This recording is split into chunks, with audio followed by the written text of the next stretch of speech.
Ang mga kwento ng pag-ibig, kwento ng buhay, at kwento ng pag-asa dito sa Barangay Love Stories. Love Stories. Mapalad ang mga taong may sandigan sa buhay sa pamamagitan ng kanilang mga kapatid. Alam kasi nila na meron silang maaasahan sa oras ng kagipitan at kakampi kapag sinaktan sila ng mundo. Ikaw, kabarangay, meron ka bang butihing kapatid? Dear Papa Dudut, matuturing na biyaya mula sa langit ang pagkakaroon ng kapatid. Lalo na kung ito ay magiging sanggang dikit mo sa buhay. Yun bang kasama mo sa buti at sama ng panahon at handa kang tulungan anuman ang mangyari? Bata pa lamang ay pangarap ko na talagang magkaroon ng kapatid, Papa Dudut. 8 taon din kasi akong naging solong anak ng mga magulang namin. Hirap din kasing magbuntis si nanay at matuturing na himala sakaling mabigyan pa nga nila ako ng kapatid. Pero mabuti ang Diyos. Dahil pinagkaloob nila ang katuparan ng kahilingan ko nang ampunin nila si Clark. Pero bago ko ipagpatuloy ang pagkukwento ay gusto ko munang magpakilala sa inyo at sa mga kabarangay natin. Ako nga pala si Jaymon, 34 years old at taga Silang Cavite. Sa kasalukuyan ay masasabi ko na masaya ako bagaman may kulang sa buhay ko. Paano nangyari yon? Siyempre kasama ko ang aking pamilya at silang rason kung bakit ako nagpapatuloy sa buhay. Ngunit ano nga ba ang kwento ng aming pamilya? Yan ang dahilan kung bakit napasulat ako sa programa ninyong Barangay Love Stories. Magsisimula ang lahat ng 23 anyos pa lamang ako at 15 anyos naman si Clark, Papa Dudut.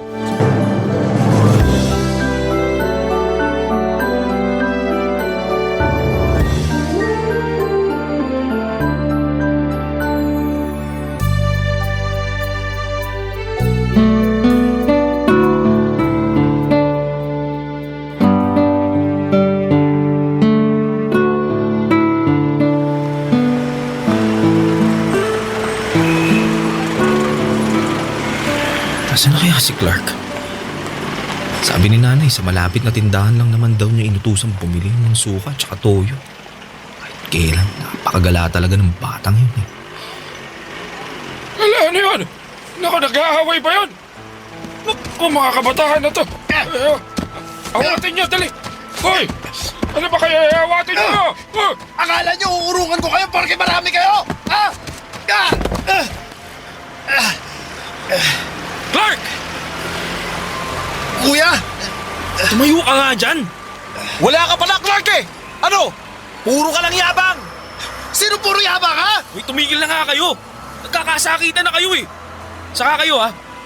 Gusto niyo ba ipabarangay ko kayo? Ang lalakas ng loob niyong pagtulungan ng kapatid ko eh. 3 kayo tapos mag-isa lang siya. Eh bakit? Kapatid niyo ang nauna! Inangasan kami! Pinagsasasabi mo kayo kaya nauna! Tumigil na sabi kayo! Magsiuwi na nga kayo, lakad na! Clark, umuwi na tayo. Kanina ka pa hinahanap ni nanay. Lagot ka talaga dun.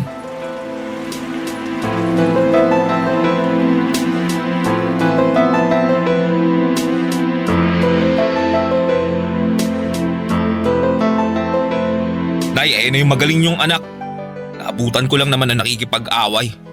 Siya lang mag-isa tapos 3 pa yung kalaban. Kaya ko naman sila kung hindi ka lang sana umiksena, kuya eh. Ano kaya? Kitang-kita ko, hinahalikan mo na nga yung semento pagdating ko eh. Clark naman! Ano bang naisip mo't nakipag-away ka pa? Tingnan mo nga yung itsura mo. May pasa ka sa labi, may gasgas ka sa kamay. Sigurado ka bang ayos ka lang? Eh, baka mamaya may bali ka pa, ha? Halika, ipapadoktor kita. Wag na, Nay. Ayos lang naman po ako. Mababaw lang naman mga sugat ko eh. Saka gagastos pa kayo. Inaalala ka lang naman ni nanay. Saka ako rin. Malay ba namin na tinitiis mo lang pala tapos may masakit na pala sa'yo? Ay, kuya naman eh. Ano ba kasing nangyari?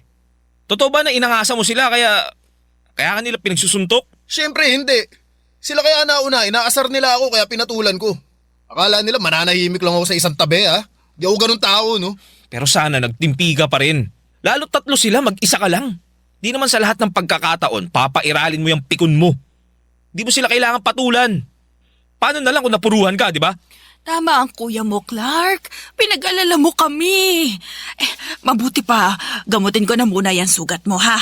Tapos pumunta tayo ngayon din sa ospital para ipa-check up ka. Nay naman wag na. Huwag ka na lang kumontra. Papadudot, pinadoktor namin si Clark at buti na lamang dahil wala naman siyang baling buto sa kanyang katawan. Kaya nga napanatag kami ni nanay.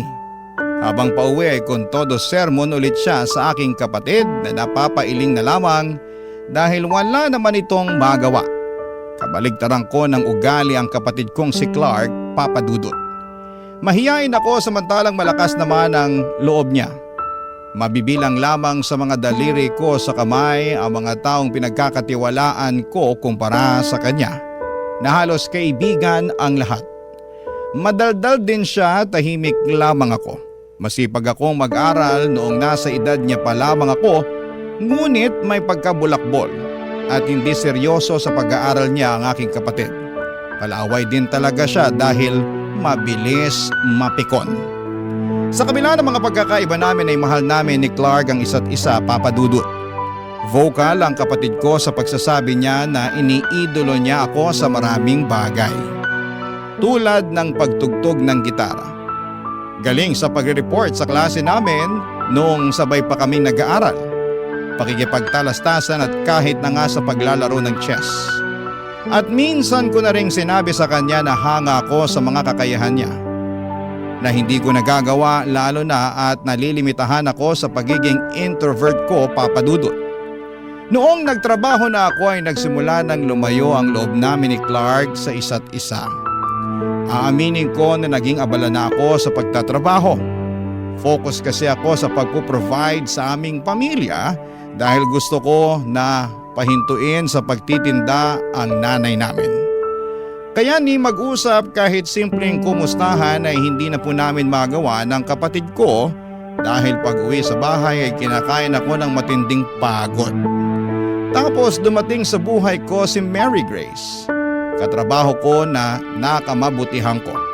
At hindi po nagtagal ay niligawan ko nga't naging kasintahan, Papadudot.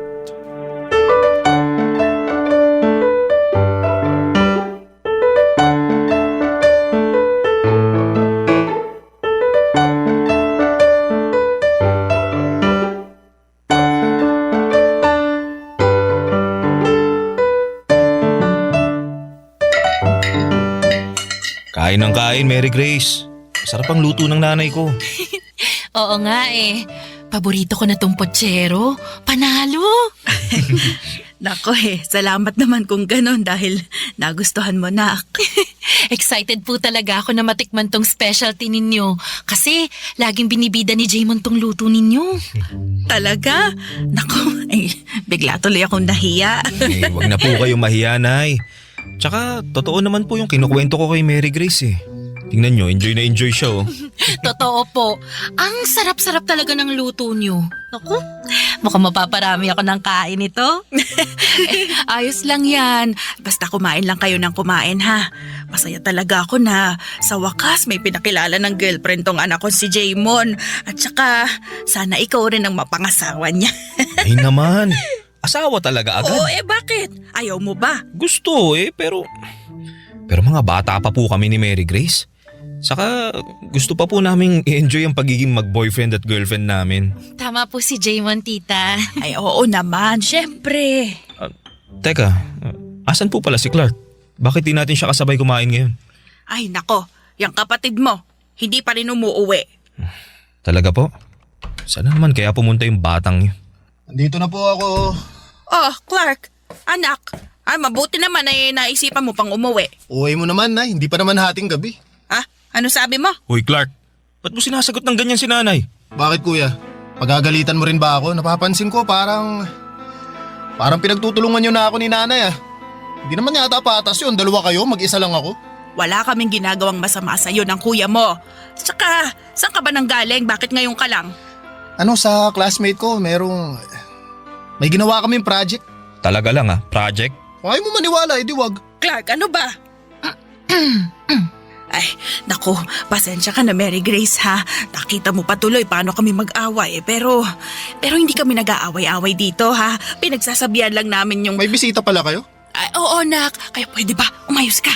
Sino ka naman ha? Hoy Clark, ba't ganyan ka magtanong? Hindi naman ikaw tinatanong ko kuya yung bisita. Hi, ako si Mary Grace. Girlfriend ako ng kuya mo. Girlfriend?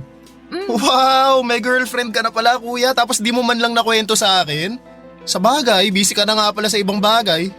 Sino na lang ba ako para pagkwentuhan mo, di ba? Clark naman. Kaya nga sinama ko rito sa bahay natin si Mary Grace para makilala niyo ni nanay. Nakilala ko na siya, ayos na yun. Buti pa matutulog na ako.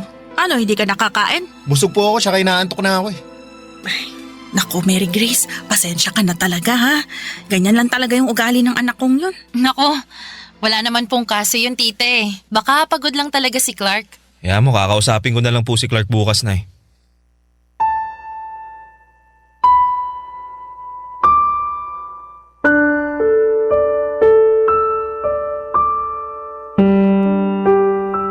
Papadudot aminin kong nagulat ako sa inisyal na reaksyon ni Clark nang makita niya si Mary Grace.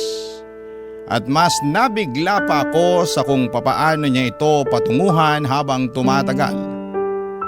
Bastos, walang modo para sa akin ang datingan noon, kaya naman kinain ako ng hiya para sa aking girlfriend at pag-aalala na ayawan niya ang pamilya ko. Buti na lamang at nandyan si nanay para sawayin ang kapatid ko dahil hindi ko kayang magalit ng todo-todo kay Clark. Mabuti na lamang at wala lang kay Mary Grace sa mga nangyari. Kesyo meron din daw siyang mga nakababatang kapatid. At parang naka-default na sa ugali nila ang ganung mga kilos at pananalita. Sa kabila ng lahat ay hindi ko pa rin napigilang malungkot, mainis at magtampo sa kapatid kong si Clark. Dahil pakiramdam ko ay hindi lang sina nanay at Mary Grace ang binastos niya ng gabing yon, kundi ako rin na kuya niya. Kaya nga ginawa ko ang bagay na sa tingin ko ay nararapat kong gawin, at yon ay ang kausapin siya. Pero nauwi lamang ang pag-uusap namin sa matinding pag-aaway. Barangay Love Stories. Barangay Love Stories. Papadudod, sinabi ni Clark sa akin na masyado ko raw pinagtatanggol si Mary Grace. Samantalang noong ko lamang ito nakilala. Sinagot ko siya na normal lamang yon dahil girlfriend ko na nga ito. Pero nangatwiran ulit si Clark na hindi raw niya gusto si Mary Grace. Noong tanungin ko kung bakit ay wala naman siyang naisagot. Doon ko sinabi na tigilan na niya ang ganong klase ng pag-uugali dahil hindi yun maganda at nakakahiya sa girlfriend ko.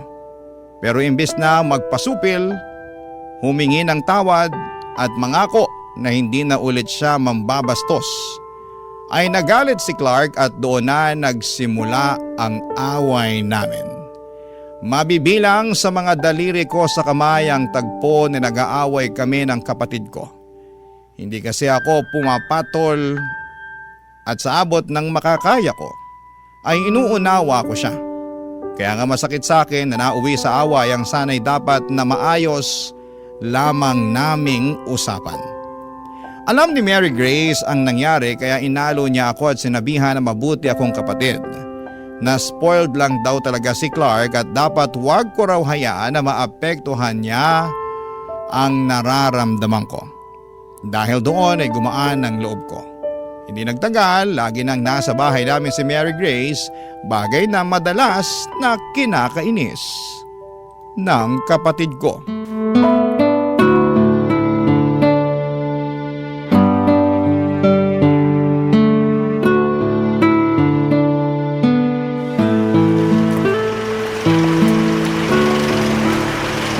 Tingin ko wala naman ako nakalimutan eh. Soft drinks, potato chips. Sigurado matutuwa nito si Mary Grace. Bakit ba kasi lagi kang nandito? Wala na ba kayong ibang tambayan ng kuya ko bukod dito sa bahay ha? Ano ba kasing masama na nandito ko? Eh kuya mo naman nagpapunta sa akin dito. Teka, si Clark at Mary Grace ba yun? Ano yung nangyayari sa kanila? Nag-aaway ba sila? Teka, buti pa, bilisan ko na nga ang lakad.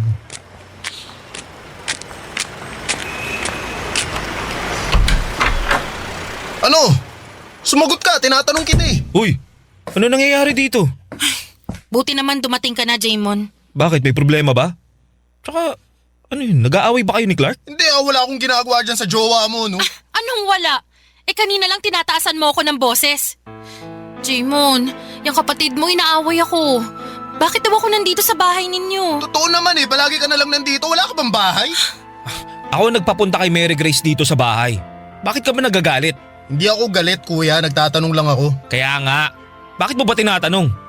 Wala naman kaming ginagawang masama ah. Di naman siguro kami nakakaabala sa'yo lagi kang wala sa bahay natin.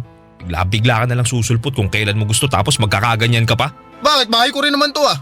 Ayaw nyo nga magsama ako ng barkado ko rito tapos ikaw, sama ng kung sino-sino? Hindi kung sino-sino lang si Mary Grace. Girlfriend ko siya, Clark. Tsaka, bakit ka ba nagkakaganyan ha? Ano ba problema mo? Wala. Parang di naman yata tama yung ugali mo na yan. Kailan ba ako gumawa ng tama sa paningin nyo ni nanay ha? Lagi na lang masama tingin nyo sa akin eh. Buti pa makaalis na nga lang sa pamamahay na to. Teka, sandali lang. Bakit ba? Anong bakit ba malapit na maghapunan? Pauwi na yung sinanay, bumili lang ng ulam. Ka na umalis. Kakain na tayo maya-maya. Ayoko nang kumain na wala na ako ng gana. Clark naman. Hayaan mo na lang siya. Masyadong maarte. Mary Grace. Totoo naman ah. Narinig mo nga kung paano kasagot-sagutin, no? Akala mo kung sinong kaya nang tumayo sa sarili niyang mga paa? Edi ikaw na magaling. Ako talaga. Ano ba? Manahimik na nga kayo. Huwag na kayong mag-away.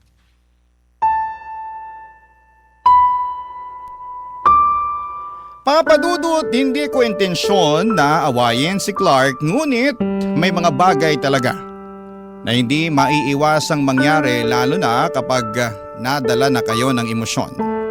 At yun ang dahilan kaya nauwi na naman sa matinding away ang pagsasaway ko lamang dapat kay Clark. Nagkasakitan kami ng loob mula sa mga salitang binitawan namin sa isa't isa.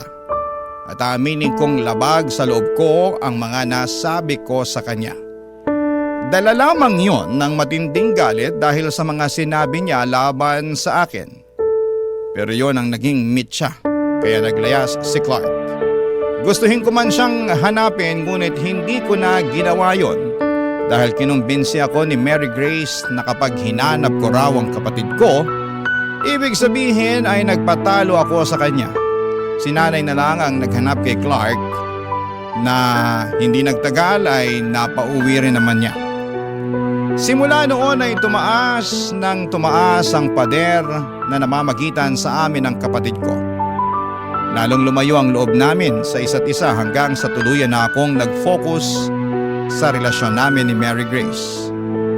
Nabuntis ko siya, lumipat kami ng bahay at bumuo ng sarili naming pamilya makaraan ang 5 taon. Kaya lang, marami rin kaming pinagdaanan ni Mary Grace. Lalo na nung nawalan ako ng trabaho matapos akong magkasakit. Kaya kinailangan ni Mary Grace ang maghanap buhay habang nagre-recover ako ng mga panahong yon, papadudot.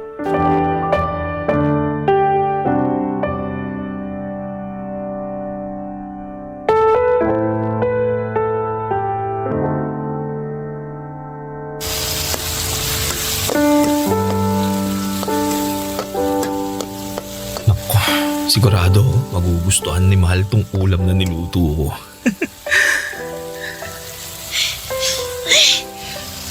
Anong amoy yun? Ang baho naman. Mahal, andiyan ka na pala. Huwag mo nga akong matawag-tawag na mahal. Pagod ako tapos nakakaamoy pa ako ng mabaho. Ay, ano ba yung niluluto mo? Ha? Ano? Adobong manok. Paborito mo? Bulok na manok ba yung ginamit mo? Ang baho oh. Di mo ba naaamoy? Wala naman ako naaamoy na mabaho. So pinapalabas mo na sinungaling ako. Hindi naman sa ganun. Hindi raw, pero doon napapunta yung tono ng pananalita mo eh. Alam mo, ayokong kainin yung niluto mo. Mamaya may lason pa yan eh. At bakit naman magkakalason tong pagkain? Ewan ko, hindi ko alam. Baka naisipan mong, lasunin ako, ganon. Ano ka ba? Hindi ko magagawa ang bagay na yun. Aray! Bakit mo ba ako inampas ng bag mo? Aba, dapat lang. Subukan mo lang na gawin ang bagay na yun ha. Wala nang maghahanap buhay para sa pamilyang to. Wala na kayong panggastos at pangbili ng pagkain ng anak mo. Hindi ko nga magagawa yun. Tsaka, mahal kita. Bakit kita lalasunin, di ba? Talaga? Mahal mo ko? Oo! Oo naman! Mahal kita! Kaya nga, pinagluto kita ng masarap oh. Kala ko, magugustuhan mo eh. Ang totoo, kumain na ako. Busog na ako. Ha? Bakit ka kumain? Di ba sabi ko kanina, bago ka pumasok sa trabaho, magluluto ako ng masarap? Inubos ko pa naman yung natitira kong pera pambili niyan tapos, teka, sino palang kasabay mong kumain? Sabihin mo, sino? Ay, bakit mo ba tinatanong? Ano ba pake mo, ha? Tsaka bawal na ba akong kumain? Sa nagugutom ako. Hindi naman, pero… Wala ka nang pakialam kung sinong kasabay kong kumain. Buti pa, ikaw na lang ang kumain niyang niluto mo. Amoy pa lang hindi na masarap eh. Pipilit mo pang masarap. Mary Grace naman. Buti pa, matutulog na ako, Jaymon. Pagod sabi ako eh. Sa pamaga pa ako bukas sa trabaho. Mary Grace, teka lang. Bakit ba kasi? Ngayon na nga lang tayo nagkita Ano bang pinagsasabi mo ngayon lang tayo nagkita? Magkasama tayo sa bahay, di ba? Oo, pero ngayon lang tayo nag-usap. Pagising namin ng anak mo, wala ka na. Lagi kanyang hinahanap sa akin. Namimiss ka raw niya. Namimiss ka na namin. Wala akong panahon sa kadramahan yung mag-ama, ha? Nagtatrabaho lang ako. Natural, lagi akong wala rito sa bahay. Alam mo naman yun, di ba? Kung hindi ka lang sana nagkasakit, di ako yun nandito sa bahay at ikaw ang naghahanap buhay. Pasensya ka na. Pasensya mo mukha mo. Masyado kang madamdamin. Daig mo pa yung babae. Diyan ka na nga. Natutulog na ako sa kwarto. Linisin mo yung pinaglutuan mo, ha? Kung hindi, lagot ka talaga sa akin. Papa Dudut, naging maayos naman ang pagsasama namin ni Mary Grace ng 1 taon bago dumating ang baby namin. Ngunit nagbago ang lahat noong nakapanganak na siya. Hindi ko alam kung postpartum nga ba yon, pero bukod sa pagiging malungkutin ay naging mainitin na rin ang ulo niya. Buti sana kung sa akin lang, pero damay ang anak namin. Noon pa man ay mabilis na talagang pumitik si Mary Grace. Kaya nga hanggat maaari ay hindi ko siya ginagalit. Tawagin niyo na akong under desaya, pero kung pwede ko naman siyang unawain ay ginagawa ko. Hindi ako sumasagot kapag nagagalit siya. Hindi ako nangangatwiran para hindi na lumala pa ang gulo. At hanggat maaari, gusto kong daanin sa mahinahong usapan ang lahat. Pero habang tumatagal ay napapansin ko na lamang na nagiging mabigat na ang kamay sa akin ng kinakasama ko. Barangay Love Stories. Barangay Love Stories. Papa Dudut, kapag nahihirapang mag-express ng feelings si Mary Grace, sa mga away namin, lalo na ng galit, ay nauuwi yon sa pananakit niya sa akin. Noong una ay hindi ko naman iniinda yung mangilan-ngilan niyang mga kurot, hampas at pagpalo. Pero nakasanayan na lang niya na saktan ako hanggang sa unti-unti ay nararamdaman ko na lamang ang gigil niya para sa akin. Marami siyang problema na hindi niya masabi sa akin ng matino at hindi naman ako manghuhula para hulaan ang mga bagay na yon. Hindi rin ako marunong bumasa ng isipan kaya nahirapan talaga ako ng husto. Naunawain ang galit niya para sa akin at sa anak namin. Alam ko sa sarili ko na hindi ako nagkulang sa pagiging provider noong nakakapagtrabaho pa ako. Bagaman hindi ako perpekto pero ginawa ko naman ang lahat, Papa Dudut. Kaya lang ay naging mapaghanap si Mary Grace. At lalong bumaba ang kumpiyansa ko sa aking sarili dahil sa pinaparamdam niya sa akin. Doon ko mas kinailangan ng aking kapatid na si Clark. Simula kasi nang bumukod kami ng bahay at nagpamilya ni Grace ay hindi na ulit kami nabigyan ng pagkakataon na mag-usap ng kapatid ko. Pero isang araw, bigla na lamang sumulpot sa apartment namin ang kapatid kong si Clark. Bagay na hindi ko lubos na inaasahan.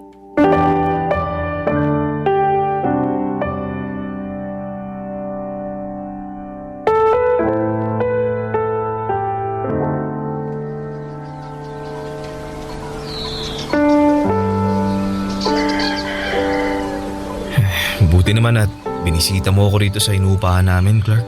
Oo kuya, totoo. Matagal na dapat kitang pinuntahan kaso nahihiya ako sa'yo eh. Nahihiya saan? Sa lahat-lahat. Lalo na hindi na rin naman tayo close katulad nung dati, nung mga bata pa tayo. Tapos naisip ko na baka galit ka sa akin kasi naging pasaway at barumbado akong kapatid nung araw. Di naman ako galit sa'yo. Siguro nagtampo lang. Pero wala na yun. Tapos na yun eh. Matagal ng panahon lumipas ang bagay na yun.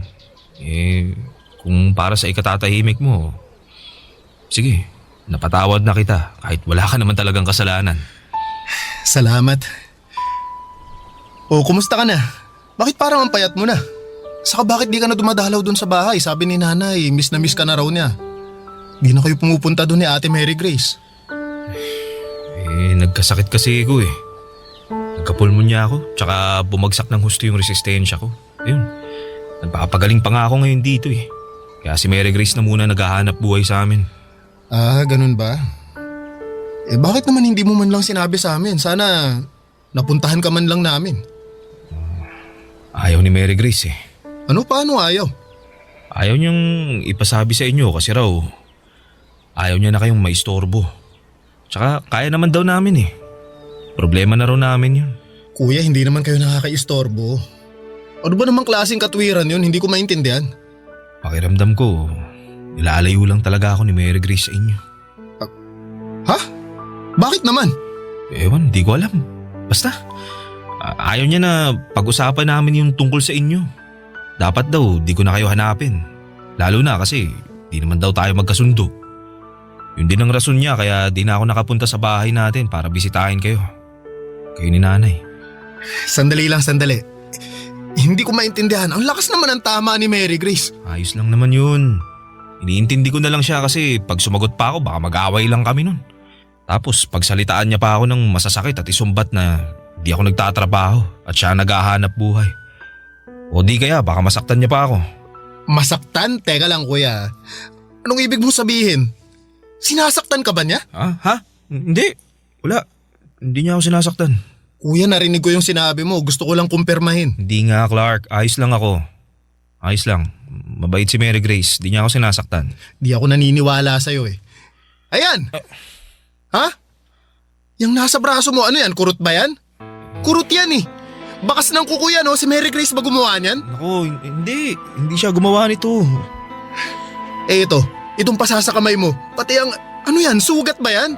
Kuya, hiwa ba yan ng kutsilyo? Saan? Ayan, sa kabila mong braso. Ano? Kuya, sinasaktan ka nga nung baliw na babaeng yun. Shhh! Uy! Kamaingay!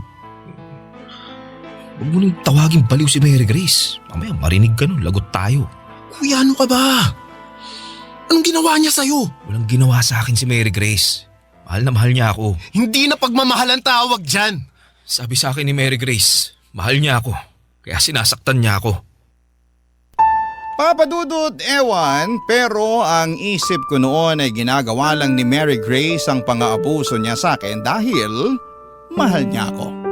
At ayokong magsalita ng masama tungkol sa kanya kasi ayoko rin na iwanan niya ako.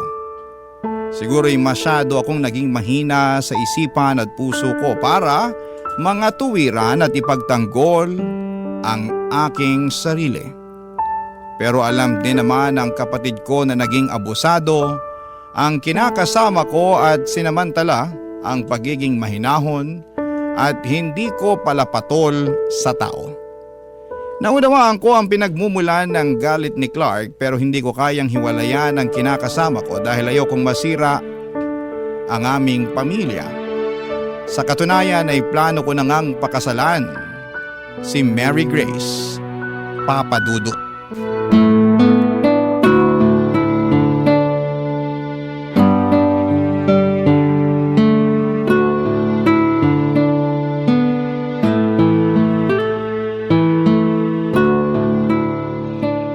Mary Grace, will you marry me?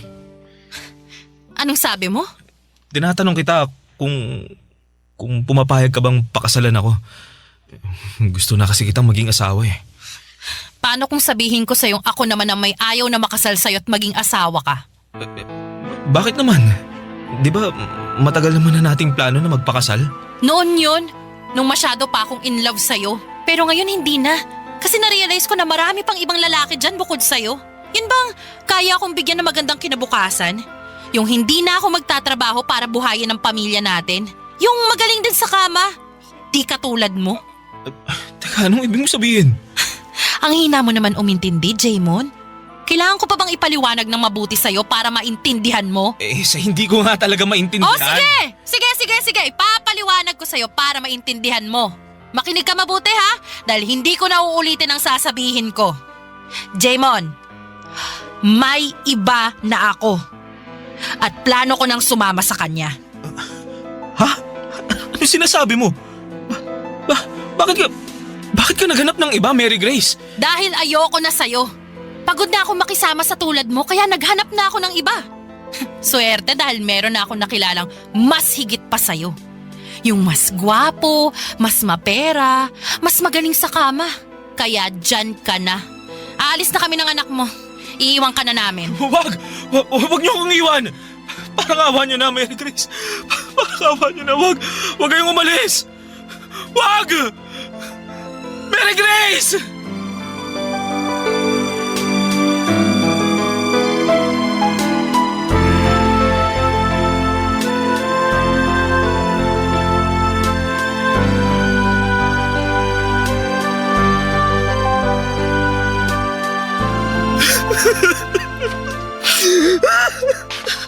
Diyos ko na.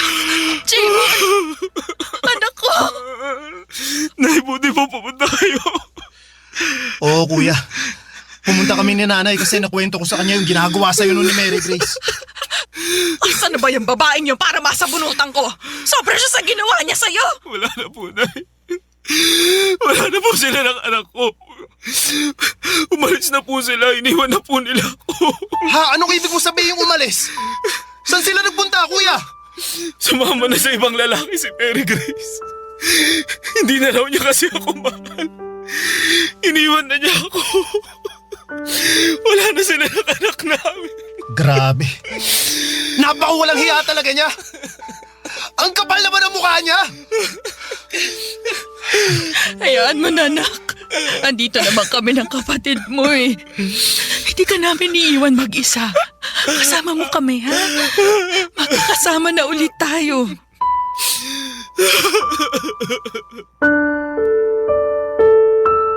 Papadudot malaking bagay ang pagdating ni Nanay at Clark sa apartment namin noong araw na yon.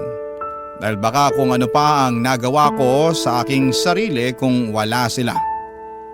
Sobra po akong nanghihina at nalulugmok ng mga panahon na yon at hindi ko matanggap na iniwan na lamang ako ng ganon kabilis ni Mary Grace. Tangay-tangay pa ang anak namin. Matagal bago ako nakarecover pero buti na lamang at hindi ako sinukuhan nila nanay at ni Clark. Si Clark ang kasakasama ko sa aking counseling dahil kinailangan ko yon upang makausad sa trauma mula sa pang-aambuso sa akin ng dati kong kinakasama. Sa kasalukuyan ay masasabi ko na nasa maayos naman ang disposisyon ko sa buhay, sa araw-araw na ginawa ng Diyos. Ay nabibigyan ako ng pag-asa na tuluyan na akong makakawala sa masakit kong nakaraan. Hanggang dito na lamang po, Papa Dudut, ang sulat ko at maraming salamat po sakaling mapili po ninyong i-ere ang aking kwento sa inyong istasyon. God bless and more power sa inyong lahat. Ang inyong forever kapuso at kabarangay, Jaymon. Anong say mo sa Barangay Love Stories na ito? Pagkwentuhan natin sa comment section yan.